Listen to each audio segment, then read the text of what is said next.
Hi, Dr. Scott Beyer here, and today we're going to be going over part 3 of the Thyroid Adrenal Connection video series. And if you haven't seen parts 1 and 2, really highly recommend going back to those videos, watching them, because I'll be talking a little bit about, some things that I found on some of the other videos. And if you're very brand new to this page, I really highly suggest that you go under that video tab and look under all of our videos when it comes to thyroid related issues, because I'm going to be referring back to some of those as well.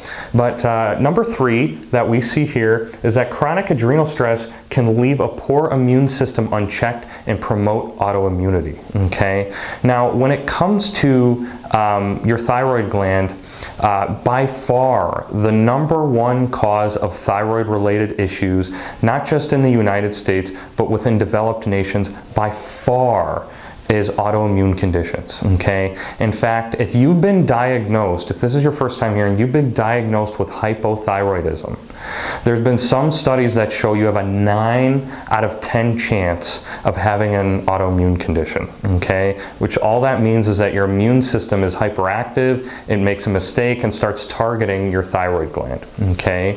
Well, one of our ways to combat excessive amount of immune system activation or inflammation is something called cortisol, okay?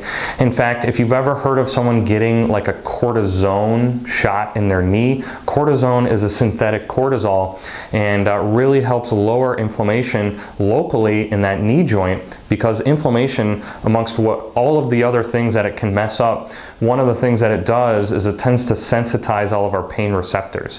So cortisone shots can help those people because it lowers the levels of inflammation really well, okay? Well, you have to realize that inflammation and immune system activation are linked.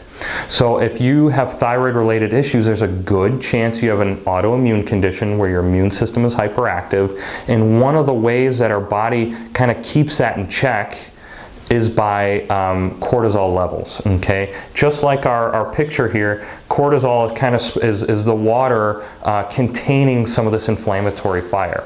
So if you've seen part 2, if you remember the graphs that I have, 1, 2, 3, normal adrenal glands stimulated and then pooped out when they're fatigued, what happens is when our adrenal glands get to a state of exhaustion, so if there's chronic stressors placed on them, we no longer can produce enough cortisol. And what happens is if we need those cortisol reservoirs to put out the inflammatory fire, what happens is we no longer have that water sprinkler system. Immune system activation elevates. We have global immune system activation, and therefore the increased probability of our immune system to attack parts in our body like the thyroid gland if you have a thyroid autoimmunity, okay? If you guys found this video interesting, really highly recommend you like our page. I'm going to be coming out with the next one, hopefully in the next couple days here. Part 4 will be the last one. I really hope you guys have enjoyed this series. There's more info on our website as well, some of the studies that reference this.